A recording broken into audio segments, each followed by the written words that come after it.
Saudações, meus amigos, estamos aqui no VoxLex TV e venho apresentar a vocês o tema controle da administração pública.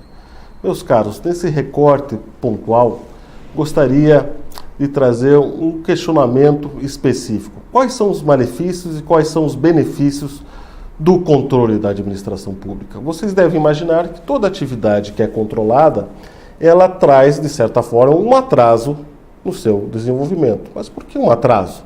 Porque justamente o controle é o procedimento de revisar, de reavaliar as tarefas já feitas. Então, se eu tenho um procedimento que tem um fluxo específico, né, de A, B e C, e essa tarefa de A precisa ser revista 2, 3 vezes, a tarefa B precisa ser revista 2, 3 vezes, e a C também, a velocidade, a aprovação, a desaprovação desse procedimento, numa atividade mais controlada, tende a demorar. Esse seria o grande malefício, em tese, num exercício de controle muito próximo, muito fechado da administração pública. Então, a indicação, de forma geral, que faz é que o controle da administração pública, quando exagerado, quando feito além de uma proporcionalidade, quando feito de forma excessiva, atrapalha o desenvolvimento da administração pública.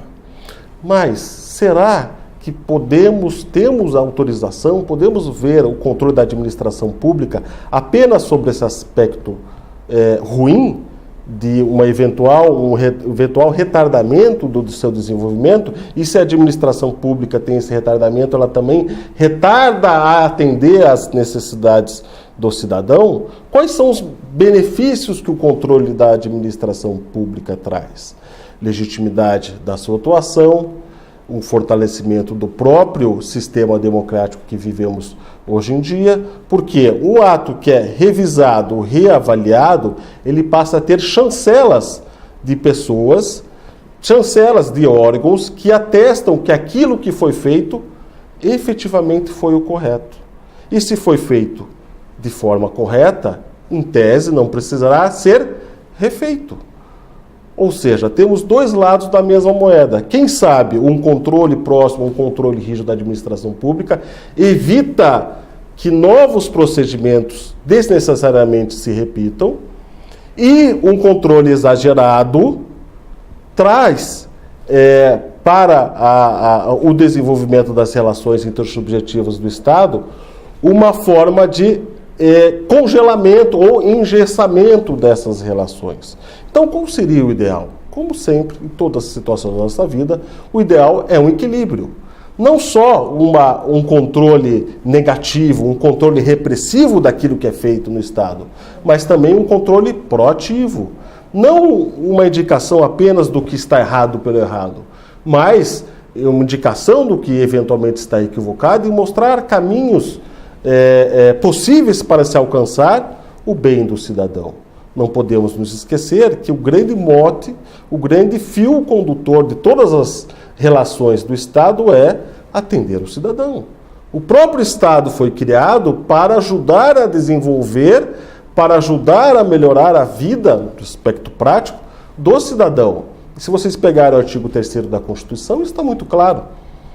O Estado serve para viabilizar o desenvolvimento do cidadão no momento em que ele precisa conviver com outros cidadãos e precisa conviver com o meio ambiente. Como isso pode ser feito da melhor maneira possível? Tendo sistemas de controles que não sejam puramente repressivos, mas sim proativos. E o grande instrumento, o grande diamante desse procedimento proativo voltado ao desenvolvimento do cidadão é e sempre foi a informação, meus caros. Então, lidamos com a informação como a engrenagem principal do controle da administração pública. Se vocês então pararem para pensar que vivemos uma era da multi-informação, a conclusão natural é imaginar que vivemos na era do controle. Todos veem o que todos estão fazendo. Todos sabem minimamente, ou talvez acham que sabem, o que é o correto, o que é o incorreto.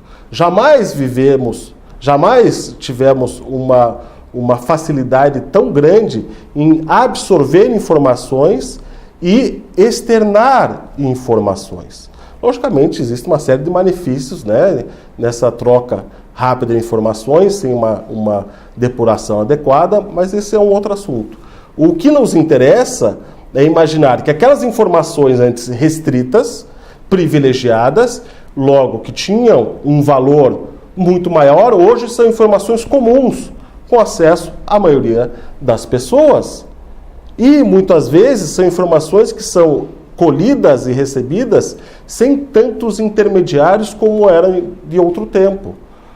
Se imaginarmos antes da era da internet, e das redes sociais e da mídia tão próxima ao poder público, tínhamos a informação recebida diretamente pelo Estado por meio do rádio, onde a facilidade de controlar, comandar o que era dito e o que deveria ser ouvido era muito maior. Hoje em dia, o que é dito e o que é ouvido fugiu das mãos do Estado. Ou seja, o Estado não tem mais a capacidade, ou nunca teve de forma absoluta, logicamente, mas não tem mais a grande capacidade de reter informações e assim estabelecer o que o seu amo, que é o cidadão, pode ou não fazer em prol do seu próprio desenvolvimento. Agora, essa responsabilidade voltou-se ao cidadão. Mas vocês bem sabem que grandes poderes trazem grandes responsabilidades. Será que o cidadão está apto, está maduro o suficiente para bem gerir essas responsabilidades, de ter essas informações para se beneficiar ou para trazer o desenvolvimento comum, uma sociedade mais justa, solidária e igualitária, como a nossa Constituição indica? Esta é a grande questão que estamos tratando, inclusive na obra que apresento a vocês. Porque, ao viver numa era de multi-informação, necessariamente o controle dessa multi-informação precisa ser proporcional.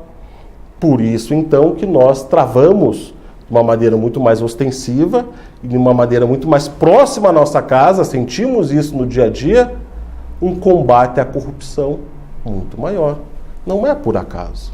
Operação Lava Jato, diversas operações em que as informações são interligadas entre os órgãos de inteligência do nosso Estado e entre os órgãos de execução e tutela judicial do Estado. Então temos um diálogo entre a Polícia Federal, no exemplo da Operação Lava Jato, com o Ministério Público e com o Judiciário para abafar, para estancar esse sangramento que tanto fere o nosso Estado e, consequentemente, fere a todos nós. Então, esse é, a meu ver, pelo menos, a grande importância de se estudar, pesquisar e conversar sobre controle da administração pública. Então, meus amigos, eu aqui, por meio desse canal, me coloco à disposição para os debates e agradeço muito a atenção de vocês.